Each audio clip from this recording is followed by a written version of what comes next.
Writer Ben Ross, उनकी पत्नी Marianne और उनका 12 साल का बेटा डेवी जब टूर पर निकलते हैं तो वो एक खाली neo classical 19th century mention को किराए पर लेते हैं। घर के मालिक 2 भाई बहन हैं और वो लोग उस मैंशन को पूरी गर्मी के मौसम के लिए बस $900 में किराए पर देते हैं।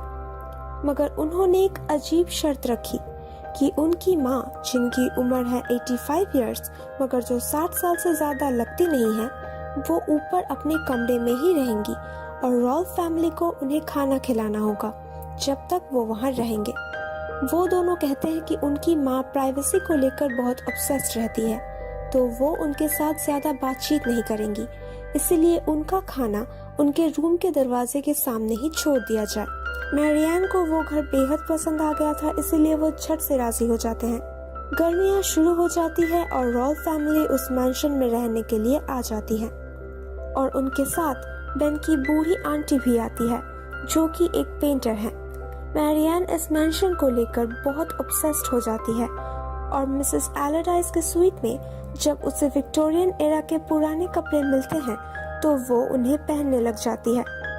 घर वालों से वो खुद को दूर रखना शुरू कर देती है और अपना ज्यादातर वक्त वो मिसेस एलेडाइस की सिटिंग रूम में बिताती है, जहाँ पर पुरानी सदियों की लोगों की पोर्ट्रेट्स लगी हुई हैं, जो शायद पहले इस घर के मालिक थे, और वहाँ उसे एक म्यूजिक बॉक्स भी मिलती है। मैरियान के मुताबिक मिसेस एलेडाइस को जो खाना दिया जाता है उन्हें वो छूकर भी नहीं देखती, और ये बात मैरियान को बहुत परेशान करती है। पूरे गर्मियों में उस मैंशन में अजीब घटनाएं घटती रहती है। गार्डन में खेलते वक्त डेवी गिर जाता है और उसे चोट लग जाती है। एक मरी हुई पेड़ दोबारा जिंदा हो जाता है और बढ़ने लगता है। शैंपेन बोतल में बेन का हाथ कट जाता है और किचन के स्टोर रूम का डेड लाइट बल्ब अपने आप ठीक हो जाती है। डेवी के साथ पूल में खेलते वक्त अचानक बेन उसे पूल में डुबोकर मारने की कोशिश करता है। डेवी के रूम का गैस हीटर अपने आप ऑन हो जाती है और खिड़की दरवाजे सारे लॉक हो जाते हैं। बेन को सपनों में और जगे हुए एक हंसता हुआ डरावना हर्स ड्राइवर दिखता है, जिसे देखकर बेन को लगता है कि कई साल पहले अपनी माँ की फ्यूनरल में भी बेन ने उसे देखा था। घर में एक के बाद एक एक्सीडेंट्स होती रहती है और वो मैंशन धीरे धीरे ठीक होता जाता है। यहाँ घर वालों को पता नहीं होता है कि मैरियान को घर के स्पिरिट ने पोजेस कर रखा है। जब आंट एलिजाबेथ अचानक से बीमार हो जाती है और उनकी मौत हो जाती है तो मैरियान उनकी फ्यूनरल में जाने से मना कर देती है। वो पुराने कंजर्वेटरी में जाती है जहाँ उसे दिखता है कि सारे पौधे फिर से हरे भरे हो गए हैं और चारों तरफ फूल खिले हुए हैं। बेन और डेवी जब फ्यूनरल अटेंड करके घर वापस आते हैं तो बेन मैरियान से बात करने की कोशिश करता है, मगर वो मिसेस एलेडाइस के सिटिंग रूम में चली जाती है। इस बात से गुस्सा होकर बेन उसे कहता है कि क्या उसने कभी सोचा है इस घर को लेकर उसकी ये ऑब्सेशन उनके फैमिली को कितनी भारी पड़ रही है। मगर मैरियान इस बात से इनकार कर देती है और बेन उससे कहता है कि कल ही वो इस घर को छोड़कर चला जाएगा, चाहे मैरियान उसके साथ चले या ना चले। बेन रात को अपने बेटे के कमरे में एक आर्म चेयर में सोया रहता है, मगर बाहर कुछ आवाज होने की वजह से उसकी नींद खुल जाती है। वो देखता है घर की पुरानी पत्थरें अपने आप गिर रहे हैं और वो घर अपने आप ही धीरे धीरे नया बनता जा रहा है। बेन अपने बेटे को लेकर भागने की कोशिश करता है, मगर एक पेड़ गिरकर उनका रास्ता रोक लेता है।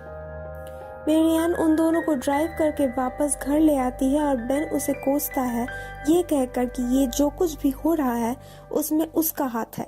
मगर जब वो उसे शॉफर के रूप में देखता है तो वो सदमे में चला जाता है। अगले दिन सुबह जब उनका बेटा डेवी पूल में स्विमिंग कर रहा होता है तो अचानक पूल में बड़ी बड़ी लहरें आने लगती है और डेवी को पानी के अंदर खींचने की कोशिश करता है। बेन चेयर से हिल नहीं पाता, मगर मैरियान सही वक्त पर डेवी को बचा लेती है। उस हादसे की वजह से बेन सदमे से बाहर आ जाता है और मैरियान कहती है कि अब इस घर को छोड़ने का वक्त आ गया है। बेन जब जाने के लिए सब कुछ तैयार करता है तो मैरियान कहती है वो मिसेस एलेडाइस से एक आखिरी बार मिलना चाहती है और उन्हें अपना फोन नंबर देना चाहती है।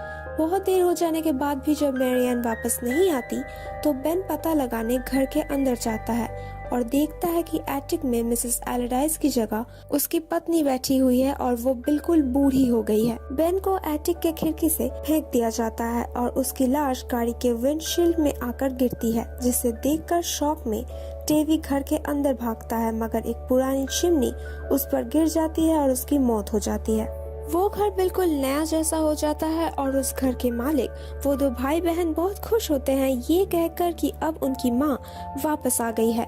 मूवी के अंत में हम देखते हैं कि उन लोगों के फोटो कलेक्शन में अब बेन, डेवी और आंट एलिजाबेथ की भी फोटो लगी हुई है, जो उस घर के नए विक्टिम्स हैं।